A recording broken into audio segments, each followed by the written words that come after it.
Bismillahirrahmanirrahim. Assalamualaikum warahmatullahi wabarakatuh. Alhamdulillahilladzi arsala rasulahu bil huda wa dinil haq liyudhhirahu 'alad dini kullih wa kafa billahi syahida. Allahumma shalli wa sallim wa barik ala nabiyyina Muhammad wa ala alihi wa ashabihi wa man tabi'ahum bi ihsanin ila yaumil qiyamah. Faqad qala Allah Ta'ala fil Qur'anil Karim, a'udzu billahi minasy syaithanir rajim. Ya ayyuhalladzina amanu taqullaha wa qulu qawlan sadida. Yuslih lakum a'malakum wa yaghfir lakum dhunubakum wa may yuti'illaha wa rasulahu faqad faza fawzan 'azima. Asbahna 'alal firqatil Islam wa 'ala kalimatil ikhlas wa 'ala dinan nabiyina Muhammadin sallallahu alaihi wasallam wa 'ala millati abina Ibrahim hanifan muslima wa ma kana minal musyrikin. Allahumma inna nas'aluka 'ilman nafi'ah wa rizqan thayyiba wa 'amalan mutaqabbala. Allahumma anta rabbi la ilaha illa anta khalaqtani wa ana 'abduka wa ana 'ala ahdika wa wa'dika mastata'tu a'udzu bika min syarri ma sana'tu abu'u laka bi ni'matika 'alayya wa abu'u bi dhanbi faghfir li fa innahu la yaghfiru dzunuba illa anta amma ba'd. Ikhwani fillah, Bapak Ibu jamaah salat subuh Masjid At-Taqwa Marabahan yang dirahmati Allah Subhanahu wa taala. Alhamdulillah kita bersyukur kepada Allah Subhanahu wa taala di kesempatan subuh di 29 Ramadan 1447 Hijriah kita bisa bersama melaksanakan ibadah salat subuh berjamaah. Kenikmatan yang luar biasa yang kita bisa rasakan di subuh ini, di bulan Ramadan ini, dan tentu di 10 terakhir daripada bulan Ramadan.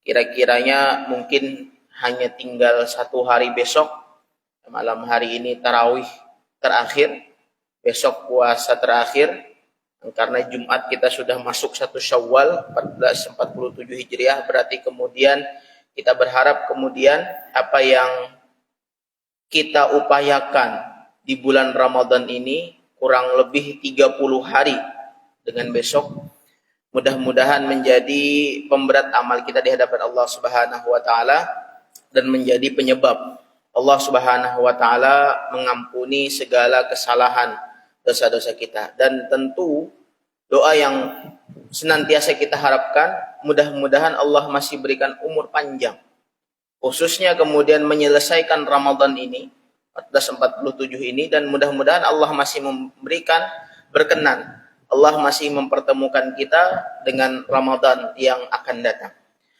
Bapak Ibu sekalian yang dirahmati Allah Subhanahu wa taala, ada yang menarik dari tradisi ya, atau budaya di Indonesia ketika memasuki yang namanya Idul Fitri. Ya, ketika memasuki hari raya khususnya 1 Syawal. Istilah itu kemudian seringkali disebut dengan halal bihalal. Halal bihalal.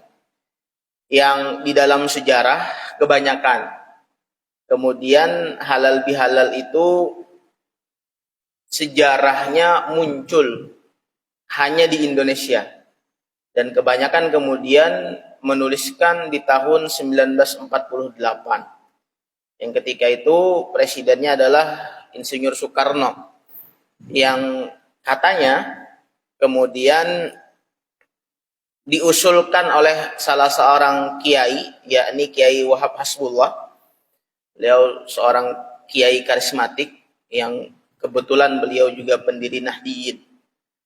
Tapi kebelakangan kemudian Bapak Ibu sekalian yang dirahmati Allah Subhanahu wa taala, di dalam manuskrip ataupun kemudian di dalam catatan sejarah, Muhammadiyah sendiri kemudian mempopulerkan istilah halal bihalal itu.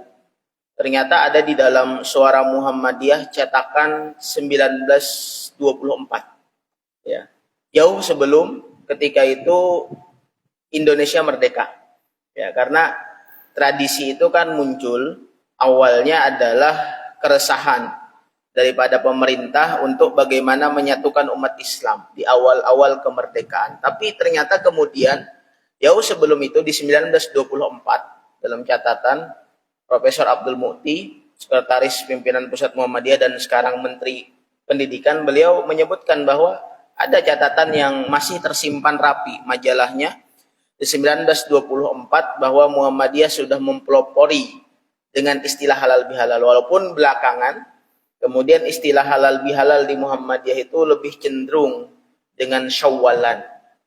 Nah, Bapak Ibu sekalian yang dirahmati Allah Subhanahu wa taala, apa yang ingin ulun sampaikan bahwa ulun ingin menyampaikan esensi ataupun isi dari syawwalan ataupun yang sering disebut dengan halal bihalal. Di antaranya apa? Di dalamnya yang paling penting adalah kemudian bagaimana untuk saling memaafkan. Malam tadi kemudian di kultum tarawih ulun sedikit menyinggung terkait hadis Nabi Shallallahu Alaihi Wasallam yang di dalamnya kemudian Nabi memerintahkan dengan takwa, kemudian Nabi memerintahkan kemudian dengan mengikuti perbuatan baik dengan perbuatan buruk dan mempergauli manusia dengan perbuatan yang baik. Artinya apa? Di sini kemudian kita selain di bulan Ramadan ini, tentu dalam 30 hari di bulan Ramadan kita mengharapkan ampunan Allah. Jadi yang kita harapkan itu kan ampunan Allah. Ketika kita memahami hadis Nabi, man shama ramadanan imanan wa ihtisaban, ghufira lahu ma taqaddama min dzambi. Orang yang dia berpuasa kemudian dengan kesungguhan, dengan iman yang mantap, dia mendapatkan ampunan Allah Subhanahu wa taala. Begitu pula harapan kita, bukan hanya ampunan daripada Allah, tapi kemudian ampunan, kemaafan dari sesama kita, sesama muslim, khususnya saudara-saudara kita. Jangan sampai ulun katakan bahwa kemudian ketika kita beribadah, ya orang Banjar itu sumbalit dari ibadah. Bahkan di 10 terakhir Ramadan, sidin mengantuk-ngantuk sudah i'tikaf. Tapi kemudian dia tidak mendapatkan kemaafan dari manusia. Dia tidak mendapatkan keridhaan manusia. Maka bisa jadi kata para ulama, Allah pun enggan memberikan maaf kepadanya. Kalaupun kemudian Allah berikan ampunan, Allah berikan kepada dia kemuliaan di bulan Ramadan, tapi kelak ada hadis Nabi Shallallahu Alaihi Wasallam yang kemudian kelak manusia itu akan diminta pertanggungjawaban. Ketika ada riwayat yang menceritakan seorang yang dia membawa amal yang luar biasa banyaknya, dan dia yakin ketika itu di dalam pengadilan Allah Subhanahu Wa Taala dia yakin dia akan masuk surganya Allah Subhanahu wa taala, tapi kemudian datang satu orang yang kemudian mengatakan, wahai Allah, fulan orang ini dia pernah melakukan kezaliman kepadaku. Maka kemudian kata Allah apa? Maka kemudian Allah kurangi kepada dia pahalanya. Ya. Ternyata kemudian tidak hanya satu orang yang ini datang, ya. Tidak hanya satu orang ini datang. Ini kan pahalanya banyak nih, ya. Jadi datang lagi orang yang kedua, mengadu hal yang sama. Aku pernah terfitnah, aku pernah terzalimi karena orang ini. Maka kemudian Allah kurangi lagi pahalanya, ya. Datang lagi bahkan orang yang ketiga mengatakan bahwa orang ini pernah mengumbar aibku. Ya, dia sibuk dengan aibku, lupa dengan aibnya sendiri. Maka kemudian berkurang terus sampai kemudian ternyata ketika pahalanya pun habis. Ini riwayat yang masyhur, ketika pahalanya pun habis, maka kemudian ternyata masih ada orang yang datang kepada dia. Lalu apa kata Allah? Maka timpakan kepada dia, berikan kepada dia dosa dari orang yang terzalimi. Naudzubillah. Dan tidak hanya berhenti sampai kemudian orang-orang yang dia zalimi, orang-orang yang tersakiti karena dia, dosanya terus, ya bahasa kitanya tuh ditransfer, Pak.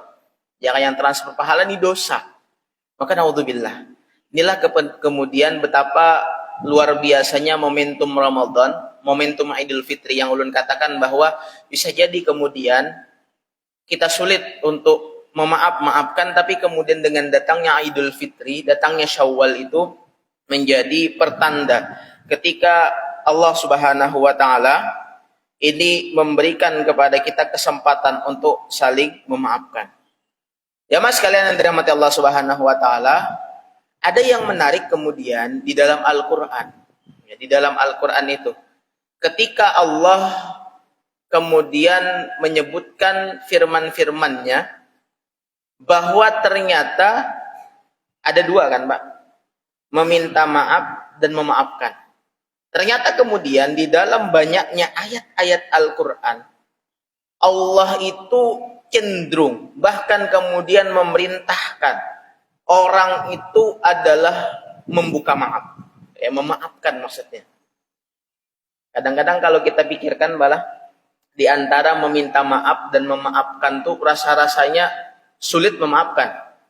Ya. Kenapa? Karena pasti kemudian orang yang memaafkan itu, orang yang membuka pintu maaf itu di antara orang yang terzalimi. Cuman kadang-kadang pula dan rancak terjadi justru nang minta maaf nang koler bener. Padahal sudah tahu salah gitu kan. Atau salah tapi supan, ya.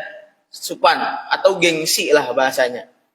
Itu yang sering terjadi. Padahal tentu ini hal yang harus kita lakukan. Tapi kemudian Allah mengangkat, ya bahasanya itu ulun katakan Allah itu mengangkat, bahkan memuliakan orang-orang yang dia mampu untuk meluapkan ataupun membebaskan kesalahan orang lain kepada dirinya. Ada beberapa ayat dan hadis Nabi Shallallahu Alaihi Wasallam yang kita coba ambil ibrah. Yang pertama dalam Quran surah Al-A'raf ayat 199. Quran surah Al-A'raf surah ke-7 di dalam Al-Quran ayat 199. Allah berfirman, "Khudil af wa'mur bil ma'ruf wa'rid 'anil jahilin." Kata Allah, jadilah engkau orang yang pemaaf dan suruhlah orang-orang yang mengerjakan ma'ruf dan serta jangan pedulikan orang-orang yang bodoh. Khudil auf. Ketika Allah katakan jadilah engkau orang yang pemaaf wa'mur bil ma'ruf dan senantiasa melakukan kebaikan. Jadi orang yang pemaaf itu dikategorikan adalah orang-orang yang wa'mur bil ma'ruf. Dia melakukan kebaikan. Apa indikator orang yang beriman itu? Orang yang beriman itu orang-orang yang ta'muruna bil ma'ruf wa tanhauna 'anil munkar. Orang-orang yang melakukan kebaikan, orang-orang yang mencegah kemungkaran. Ternyata kemudian orang yang pemaaf itu termasuk ma'ruf, ya, orang-orang yang melakukan perbuatan baik. Makanya kemudian ayat Al-Quran mengatakan huz. Ya, kalau di dalam frasa ataupun kata di dalam bahasa Arab itu dimulai dengan kata perintah. Ya, bisa jadi kemudian perintah itu adalah yang pertama wajib. Tapi yang kedua adalah anjuran. Seperti ketika ayat ini mengatakan huz. Ya, ayat zakat itu kan huz min amwalis sadaqah. Ya, ambillah kemudian sedekah dari para muzaki lil fuqara, untuk orang-orang fakir, wal masakin, itu dalam Quran surah Taubah yang Allah menggunakan kata-kata huz, ya, ambillah, seperti perintah. Yang perintah itu mutlak. Kalau kemudian ini kan akhir-akhir Ramadan, ya, kalau kemudian kita termasuk orang-orang yang beriman, orang-orang yang melakukan puasa, maka wajib mengeluarkan zakat fitrah. Tapi kemudian yang kedua, bukan hanya orang-orang yang puasa, tapi kemudian kalau orang-orang yang dia memiliki kelebihan harta, memiliki kelebihan rezeki, yang ketika itu haul nisabnya pas, ya, maka ada zakat malnya itu. Itu kan perintah tentang zakat huz. Digunakan kata-kata huz juga. Nah, di dalam kata maaf itu Allah juga katakan frasa yang sama, huz. Afwa, hudil afwa, ya, jadilah atau ambillah. Huz itu kan artinya ambil, tapi kemudian kalau digabung dengan maaf maka jadilah. Jadilah engkau orang yang pemaaf. Ngalih saya jar. Iya memang ngalih, Pak. Ya. Kita tahu kemudian kalau kita ingin berkaca dengan cerita Nabi, bagaimana Nabi Shallallahu Alaihi Wasallam itu, beliau itu bukan orang yang pendendam, ya. Beliau itu bukan orang yang kemudian menaruh rasa sangkal bahasa Banjarnya itu kepada orang-orang yang benci kepada beliau. Ketika umat Islam di bulan Ramadan, terjadi di bulan Ramadan, Pak. Ketika itu terjadi peristiwa Fathul Mekkah. Ya, apa itu pembebasan kota Mekkah? Di antara sebabnya adalah terjadinya pelanggaran perjanjian antara kaum kafir Quraisy dengan kaum muslimin. Perjanjiannya namanya perjanjian Hudaybiyah. Yang mana kemudian dalam perjanjian tersebut umat Islam dan kafir Quraisy dilarang saling bermusuhan. Ketika itu sebelumnya terjadi peristiwa yang besar seperti perang Badar dan Uhud dan sebagainya. Maka terjadi perjanjian tersebut, tapi dilanggar. Tapi apakah Nabi marah? Tidak. Nabi kemudian menurunkan 10.000 pasukan yang ketika itu telah berislam, karena Islam dalam keadaan jaya-jayanya. Maka kemudian Nabi membawa 10.000 pasukan yang ketika itu ingin menaklukkan kota Mekah. Ya, ingin menaklukkan kota Mekah, mengambil kembali kota Mekah dari kesuciannya. Maka ada sahabat yang ketika itu dengan semangatnya kemudian mengatakan, inilah hari balas dendam. Dikatakan seperti itu. Inilah hari balas dendam. Maka ketika Nabi mendengar itu, Nabi marah. Dan Nabi menyerukan, hada yaumul marhamah. Ketahuilah hari ini adalah hari kasih sayang. Ya, hari ini hari kasih sayang. Nabi melarang kemudian jangan sampai ada pun setetes darah yang mengalir di kota Mekah ini. Jangan sampai ada, kata Nabi SAW. Sampai Nabi mengatakan apa? Ketika orang-orang kafir ataupun orang penduduk Mekah dia masuk ke rumah Abu Sufyan, dia aman. Padahal dalam sejarah itu Pak, Abu Sufyan itu orang yang sangat membenci Nabi. Orang yang kemudian seringkali mengganggu dakwah Nabi ketika di Mekah. Yang kedua kata Nabi apa? Ketika kalian masuk Masjidil Haram, kalian aman. Dan ketika kalian masuk ke rumah kalian, kalian tutup pintu kalian, kalian aman. Nabi ingin mengatakan apa? Bahwa Islam datang dengan kedamaian. Bahwa orang yang beriman itu, dia tidak ada dendam. Padahal luar biasa Pak, kalau kita cerita bagaimana perjuangan dakwah Nabi ketika di Mekah disiksa dan sebagainya. Tapi Nabi tetap sabar. Kalaupun ketika itu dengan jumlah, karena orang-orang kafir ketika itu sedikit Pak. Dan ini terjadi di bulan Ramadan. Ya, Nabi ingin juga katakan bahwa bulan Ramadan jangan sampai kemudian ada pertumpahan darah. Jangan sampai ada terjadi dendam, dengki dan sebagainya. Ini pelajaran bagi Nabi. Dan Nabi mengajarkan bagaimana hudil af. Kita menjadi orang yang memaafkan. Ada salah seorang budak yang ketika itu bertemu dengan tuannya. Ya, Bilal ibn Rabah. Itu bertemu dengan tuannya tapi dia maafkan. Ya. Artinya apa? Luar biasa. Padahal Bilal itu disiksanya luar biasa Pak. Badannya ditindih dengan batu, diterik panasnya Saudi. Mungkin pian yang pernah umroh, yang pernah haji, tahu Pak panasnya itu kalau di Mekah itu seperti apa. Tidak menggunakan pakaian, ditindih batu lagi. Nah, ini luar biasa. Jadi ini yang Allah katakan. Ini ayat yang pertama. Kemudian ada yang ayat kedua di dalam Quran surah As-Surah, ya, ayat ke-40. Wa jazaa'us sayyi'ati sanah. Balaslah satu keburukan yang setimpal, ya. Akan tetapi kata Allah Subhanahu wa taala, siapa yang memaafkan dan berbuat baik, ya, faman afa wa aslaha. Ya, faman afa fa aslaha, maka barang siapa yang memaafkan dan berbuat baik, fa ajruhu 'alallah, maka Allah akan berikan balasan yang setimpal. Memang kemudian di dalam ini ayat terkait tentang qisas malah. Ya, di dalam Al-Qur'an itu kan ada terkait tentang qisas, ya, hukum Islam. Jadi ada ayat yang kemudian menjelaskan kalau kemudian nyawa dibalas dengan nyawa. Dan itu menjadi undang-undang. Kalau di Saudi menjadi undang-undang. Maka kalau kemudian ada orang yang menghilangkan nyawa, maka kemudian balasannya adalah nyawa dibalas nyawa. Artinya kemudian dia dihukum dengan rajamnya, disesuaikan dengan hukumannya. Tapi kemudian Al-Quran juga memberikan panduan bahwa kalau kemudian engkau mau memaafkan, maka itu lebih baik bagi engkau. Maka tidak jarang ada beberapa peristiwa di kota Mekah ataupun di kota Madinah yang sekarang malah, ya kalau dulu juga sering, tapi sekarang pun ada yang terakhir. Ya ulun kada ingat tahunnya itu berapa. Ada bahkan itu WNI malah, ya WNI, ya warga negara Indonesia yang menjadi pekerja di sana, yang kemudian mungkin ada di media itu Pak, kalau pengen cari, itu dia menyiksa bahkan kemudian membunuh anak majikannya. Jadi dia pembantu gitu kan. Maka undang-undang Islam yang mereka berlakukan di sana pasti kemudian dia dihukum mati juga Pak, karena mengambil hukum Islam.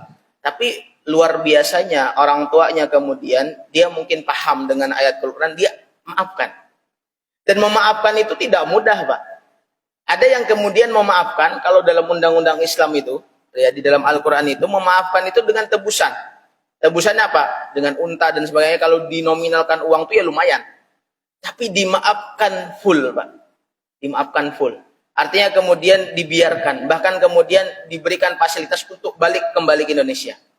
Itu pemerintah kita sempat ribut Pak, ya untuk menolong warga kita itu karena memang kesalahan dia, ya. Jadi sempat diplomasi untuk kemudian diringankan hukumannya.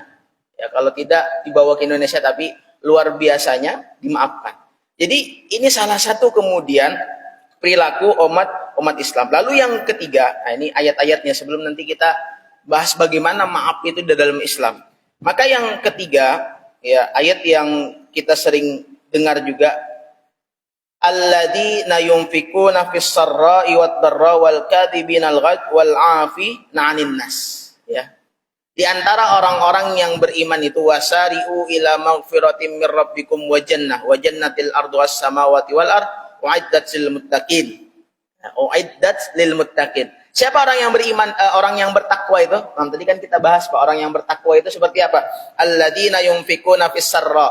Orang yang menginfakkan hartanya sarra iwad darra. Baik dalam keadaan terang, maksudnya itu dalam keadaan yang dia kelihatan, wad darra itu sembunyi-sembunyi, ya tidak diketahui manusia.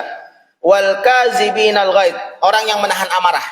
Ya, puasa itu kan kita menahan amarah, Pak.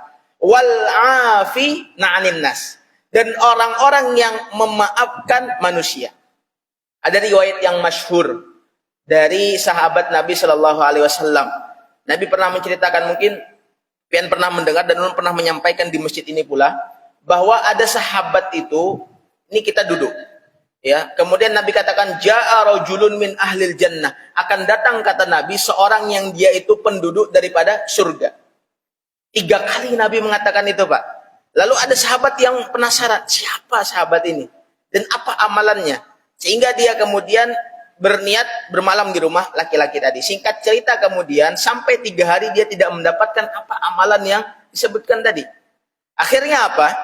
Kemudian orang tadi menanyakan, ketahuilah wahai fulan, ya wahai laki-laki, aku datang kepada engkau karena Nabi memberikan isyarat bahwa engkau di antara calon-calon penghuni surga.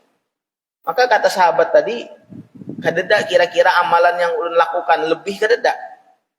Cuman kata dia, nah ini cumannya Pak. Cuman kata dia, ketika aku hendak tidur, jadi orang tadi ketika dia hendak tidur, maka kemudian dia maafkan kesalahan orang-orang yang pernah menzolimi kepada dia. Dia lakukan itu Pak. Kita mungkin malah hendak guring, namun saking sangkalnya bisa ada teguring-guring. Itu salah satu sebab Pak. Sarik misalnya kita di pasar atau misalnya di gawian, ya kita sarik nih. Karena ada orang kemudian yang menghina atau apa, itu bisa kepikiran tuh Pak. Lalu stres dan sebagainya karena omongan manusia gitu kan. Tapi ketika kita coba pasrahkan, ketika kita coba maafkan, niscaya kemudian kata Allah, ya itu menjadi hati yang tenang. Nah maka ini diantara amalan baik. Ternyata diantara amalan yang mengantarkan kemudian orang itu masuk surganya Allah Subhanahu wa Ta'ala. Nah itu beberapa ayat dan hadis Bapak Ibu sekalian yang dirahmati Allah Subhanahu wa Ta'ala terkait orang-orang yang dia membukakan pintu maaf. Sehingga apa? Kalau kita runtut sebenarnya masih banyak malah hadisnya. Cuman kita keterbatasan waktu menjelang syuruk. Masih banyak kemudian ayat ataupun hadis yang Nabi dan Allah, ya Allah dan Nabi SAW itu memerintahkan untuk memberikan maaf. Sehingga apa? Maka memberikan maaf itu adalah paling mulia. Ya, memberikan maaf itu paling mulia. Walaupun misalnya orang kada tahu, baik. Ya, alhamdulillah. Kenapa? Karena bisa jadi kemudian kata ulun tadi penggugur amal kita itu ketika orang tidak ridho, tidak rela kepada kita. Lalu bagaimana kemudian anjuran Al-Quran sendiri, anjuran Islam sendiri ketika orang yang memberikan maaf itu? Ada di dalam Quran surah At-Taghabun ayat 14, ya, ayat 14. Di sini Allah berfirman, A'udzubillahi minasyaitonirrajim. Ya ayyuhalladzina amanu inna min azwadikum wa auladikum aduwwan lakum fahdharuhum wa in ta'fu wa tasfahu wa taghfiru fa innallaha ghafurur rahim. Ya ayyuhalladzina amanu, wahai orang-orang yang beriman, inna min azwadikum, sesungguhnya di antara istri-istrimu, wa auladikum, dan anak-anakmu, aduwwan lakum, menjadi musuh bagimu, ya, fahdhuruhum, maka berhati-hatilah kalian. Ini ayat juga kemudian menjadi wanti-wanti balah. Wanti-wanti artinya kemudian bisa jadi, ya, kadang-kadang kemudian permusuhan itu datang bukan hanya kepada orang lain, bisa jadi daripada orang-orang terdekat kita, mungkin dengan pasangan, ya, dengan istri dengan suami, suami dengan istri, atau wa'adul lakum, ya, dengan anak. Kan sering terjadi itu, Pak, ya. Fahdhuruhum, maka berhati-hati. Maksudnya kemudian jangan sampai putus, ya, silaturahim, apalagi dengan orang terdekat. Wa in ta'fu, ya, maka jika kamu memaafkan, ya, wa tasfahu, dan kalian juga tidak mempersoalan, wa taghfiru, dan mengampuni, innallaha ghafurur rahim, sesungguhnya Allah Maha Pengampun dan Maha Kasih Sayang. Bapak Ibu sekalian yang dirahmati Allah Subhanahu wa taala, di dalam ayat ini Allah langsung menurunkan 3 frasa kata di dalam memaafkan. Ta'fu wa tasfahu wa taghfiru. Jadi ada 3, ya. Kita kan sering mendengar kata maaf itu dengan afun, ya, itu sudah familiar, afun, memaafkan. Tapi kemudian Allah menggunakan 3 langsung. Ta'fu wa tasfahu wa taghfiru. Seolah-olah kemudian Allah ingin memberikan ini loh, tingkatan orang-orang yang dia memberikan maaf. Apa saja? Yang pertama, Bapak Ibu sekalian, Allah menggunakan kata ta'fu, memaafkan. Itu yang sering kita dengar.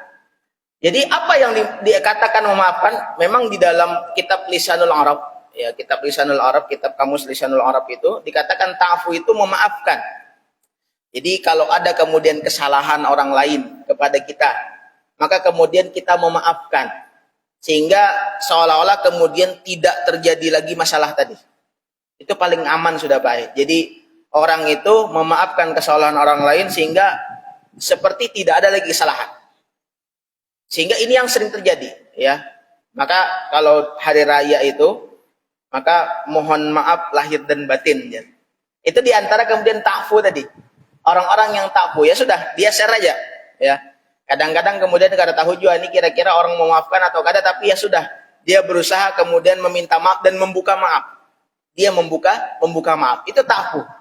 Itu kalau dikatakan, ya ulun katakan di dalam ayat ini tingkatan pertama. Jadi tingkatan pertama ketika orang itu membukakan pintu maaf. Lalu yang kedua, Allah menggunakan frasa watashfahu. Watashfahu. Apa itu watashfahu? Tidak mempersoalkan, ya. Jadi orang-orang yang kemudian dia melapangkan dadanya, move on. Mungkin kalau yang pertama, kalau yang pertama itu dia memaafkan tapi mungkin masih ada ganjal di hatinya, Pak. Itu wajar, Pak. Itu wajar. Itu manusiawi. Kita memaafkan tapi masih ada mengganjal. Dan itu pasti tingkatan kita yang awal. Tapi Allah mengajak kita watasfahu, engkau jadi orang yang pemaaf, watasfahu, dan melapangkan dada engkau, memaafkan melapangkan dada engkau. Artinya apa? Sudah hilang bebannya. Ulama kita itu luar biasa mencontohkannya. Seperti contohnya misalnya kalau kita mengambil cerita Buya Hamka. Buya Hamka itu kurang apa Pak? Ketika di awal-awal beliau difitnah, kemudian diteror, bahkan kemudian beliau dimasukkan ke penjara. Tapi hikmah kata beliau, ketika aku dimasukkan penjara, akhirnya beliau menulis tafsir yang Al-Azhar itu karena beliau dimasukkan penjara. Dan konon katanya rejim Soekarno ketika itu. Tapi apa? Ada wasiat yang ditulis langsung ataupun dikatakan langsung oleh Insinyur Soekarno, presiden pertama ketika itu, ketika aku meninggal, maka yang mensolatkan aku adalah Buya Hamka. Apakah Buya Hamka menolak? Tidak, Pak. Ketika Buya Hamka kemudian dikabari bahwa sahabatnya meninggal dunia, maka beliau langsung datang dan beliau langsung mensolatkan. Kalau kita mungkin berat itu, Pak. Ya, artinya apa? Kita sudah berat ketika itu. Kenapa? Melapangkan sudah, ya. Tapi masih dilapangkan. Nabi pun ketika itu di perang Uhud, di perang Uhud itu kan, Nabi itu kehilangan paman yang beliau cintai, yakni Hamzah. Yang ketika itu dibunuh oleh Wahsy. Ya, Wahsy yang membunuh seorang budak. Ketika Wahsy masuk Islam, Nabi memaafkan. Walaupun kemudian kata Nabi, engkau jangan banyak berinteraksi denganku. Karena kadang-kadang ketika aku melihat engkau, aku merasakan kehilangan pamanku. Tapi Nabi melapangkan itu. Nah, ngalih saya, tapi kita coba, Pak. Jadi watasfahu itu seperti orang kemudian dia melapangkan dadanya, membiarkan kesalahan itu tidak membekas lagi. Insya Allah nyaman itu, Pak. Walaupun belajar juga, Pak. Walaupun kadang-kadang masih belajar juga. Ada orang yang kemudian misalnya, ya dengan kata-kata. Kalau perbuatan itu masih mending, Pak. Cuman kalau kata-kata itu kadang-kadang sulit hilangnya. Tapi kita belajar. Ya, seperti sahabat yang tadi dulu ceritakan, amalan dia menyebabkan dia masuk ke dalam surga, dia menghilangkan tadi. Hilangkan aja, Pak. Ya, supaya kemudian hati kita ringan. Ya, itu kalau kita bahas lagi, itu ada dalam kitab menata hati, ya, Qalbun Salim. Ya, ada satu kitab yang ulun pernah baca, Qalbun Salim, hati yang selamat itu adalah hati-hati yang kemudian dia memaafkan orang lain. Diambil dalam Quran surah Al-Furqan, ya, di ayat terakhir. Itu menarik lagi. Artinya apa? Orang yang dia mampu untuk melapangkan dadanya. Nah, ini tingkatan yang kedua. Lalu yang ketiga apa? Wa taghfiru.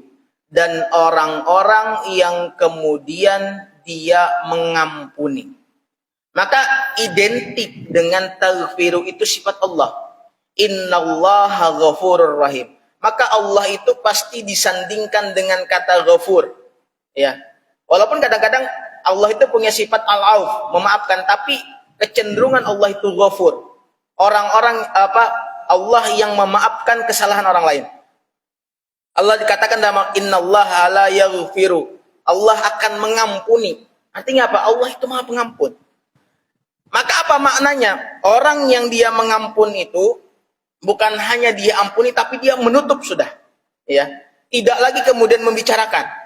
Wataspahu mungkin wataspahu itu mungkin kadang-kadang kesalahannya itu masih diingat. Ya, lapang tapi ingat, tapi kemudian kadang-kadang dibicarakan. Tapi wataghfiru tutup sudah.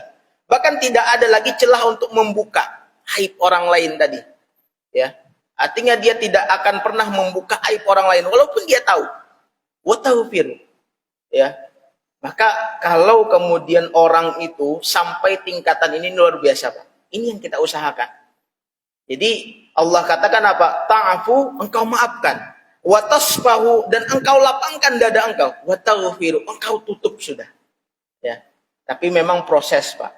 Ya, wataghfiru ini memang kemudian adalah level tertinggi ulun katakan ketika kita membuka maaf kepada saudara kita, kepada saudara-saudara kita. Maka apa? Innallaha ghafurur rahim. Allah Maha Pengampun lagi Maha Penyayang. Nah, maka Bapak Ibu sekalian yang dirahmati Allah Subhanahu wa taala, sehingga di akhir daripada Ramadan ini ulun coba mengajak diri pribadi kepada jamaah sekalian, ketika kita nanti membukakan maaf, kita gunakan ayat ini, ta'fu wa tasfahu wa taghfiru. Syukur-syukur kepada wa taghfiru. Kita coba kemudian kita menjadi hamba-hamba Allah yang Maha Pengasih, yang Maha Penyayang, yang memberikan maaf. Dan kalaupun ada kesalahan, kita yang meminta maaf atas kesalahan kita ini. Mudah-mudahan Allah Subhanahu wa taala mengampuni, memaafkan kesalahan kita, dan Ramadan ini benar-benar kemudian taqabbalallahu minna wa minkum. Allah menerima segala amal kita di bulan Ramadan, dan orang-orang meridhai kesalahan kita